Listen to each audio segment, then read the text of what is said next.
ಶಾಸಕ ಪ್ರಸಾದ್ ಅಬ್ಬಯ್ಯ ಸಹೋದರ ಡಾಕ್ಟರ್ ಕೇಶವ ಅಬ್ಬಯ್ಯ ವರ್ಗಾವಣೆ ಆದೇಶ ರದ್ದು ಮಾಡಲಾಗಿದೆ. ಧಾರವಾಡ ಹೈಕೋರ್ಟ್ ಪೀಠ ಮಹತ್ವದ ಆದೇಶ ನೀಡಿದೆ.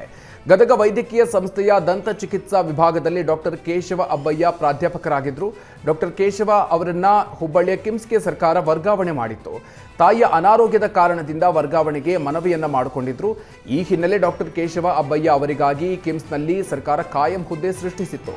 ಇದನ್ನು ಪ್ರಶ್ನಿಸಿ ದಂತ ಚಿಕಿತ್ಸಾ ವಿಭಾಗದ ಪ್ರಾಧ್ಯಾಪಕ ಡಾಕ್ಟರ್ ಸುನಿಲ್ ಪಾಟೀಲ್ ಹೈಕೋರ್ಟ್ ಮೊರೆ ಹೋಗಿದ್ರು. ವರ್ಗಾವಣೆ ಆದೇಶ ಕಾನೂನಿಗೆ ವಿರುದ್ಧವಾಗಿದೆ ಅಂತ ಹೇಳಿದ್ರು. ಹೀಗಾಗಿ ವಾದ ಪ್ರತಿವಾದ ಆಲಿಸಿದ ನ್ಯಾಯಮೂರ್ತಿ ಎಂ ನಾಗಪ್ರಸನ್ನ ಅವರಿದ್ದ ಪೀಠ ಕೇಶವ ಅಬ್ಬಯ್ಯ ವರ್ಗಾವಣೆಯನ್ನ ರದ್ದುಪಡಿಸಿದೆ. ಚಿಕ್ಕಮಗಳೂರಿನಲ್ಲಿ ಬಿಜೆಪಿ ಕಾರ್ಯಕರ್ತರು ಕಾಂಗ್ರೆಸ್ ಕಾರ್ಯಕರ್ತರು ಪ್ರತಿಭಟನೆ ನಡೆಸಿದ್ರು. ಬಿಜೆಪಿ ವಿರುದ್ಧ ಕಾಂಗ್ರೆಸ್ ಪ್ರೊಟೆಸ್ಟ್ ನಡೆಸಿದರೆ ಕಾಂಗ್ರೆಸ್ ವಿರುದ್ಧ ಬಿಜೆಪಿಗರು ಸಿಡಿದೆದ್ದಿದ್ದಾರೆ. ಲಕ್ಷ್ಮೀ ಹೆಬ್ಬಾಳ್ಕರ್ ವಿರುದ್ಧ ಬಿಜೆಪಿ ನಾಯಕರು ಆಕ್ರೋಶವನ್ನ ಹೊರಹಾಕಿದ್ರು. ಗೃಹಲಕ್ಷ್ಮಿ ಯೋಜನೆಯಲ್ಲಿ 5,000 ಕೋಟಿ ರೂಪಾಯಿ ಲೂಟಿ ಮಾಡಲಾಗಿದೆ. ಸದನಕ್ಕೆ ಲಕ್ಷ್ಮೀ ಹೆಬ್ಬಾಳ್ಕರ್ ಸುಳ್ಳು ಹೇಳಿಕೆಯನ್ನ ನೀಡಿದ್ದಾರೆ ಅಂತ ಬಿಜೆಪಿ ನಾಯಕರು ಕಿಡಿಕಾರಿದ್ರು.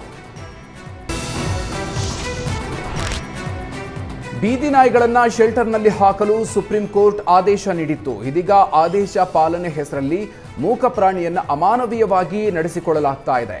ಸ್ಪಂದನ ಎನ್ಜಿಒ ಒಂದೇ ಶೆಲ್ಟರ್ನಲ್ಲಿ 30ಕ್ಕೂ ಹೆಚ್ಚು ನಾಯಿಗಳನ್ನು ಕೂಡಿ ಹಾಕಿದ್ದಾರೆ. ಮಹದೇವಪುರ ವ್ಯಾಪ್ತಿಯ ಸ್ಪಂದನ ಶ್ವಾನ ಕೇಂದ್ರದಲ್ಲಿ ನಾಯಿಗಳು ಮೂಕ ರೋದನೆ ಇಡ್ತಾ ಇದೆ. ಸರಿಯಾದ ಗಾಳಿ ಬೆಳಕಿನ ವ್ಯವಸ್ಥೆ ಇಲ್ಲದೆ ಶೆಲ್ಟರ್ ದುರ್ನಾತ ಬೀರ್ತಾ ಇದೆ. ಶೆಲ್ಟರ್ ಒಳಗೆ 3 ತಿಂಗಳಿನಿಂದ ನಾಯಿಗಳನ್ನು ಕೂಡಿ ಹಾಕಿದ ಆರೋಪ ಇದ್ದು ನಾಯಿಗಳನ್ನು ಹೊರಗೆ ಬಿಡಬೇಕು ಅಂತ ಆಗ್ರಹಿಸಲಾಗಿದೆ.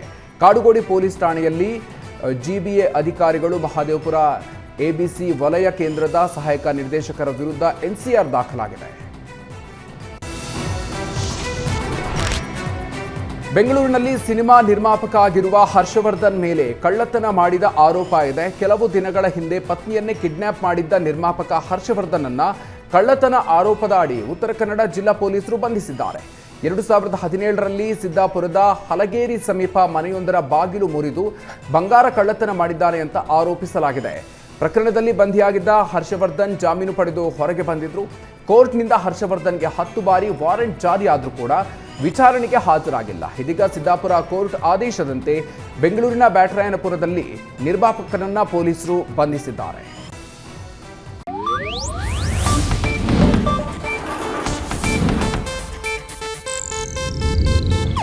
ಇದು ಏಷ್ಯಾನೆಟ್ ನ್ಯೂಸ್ ನೆಟ್ವರ್ಕ್ ಪ್ರಸ್ತುತಿ.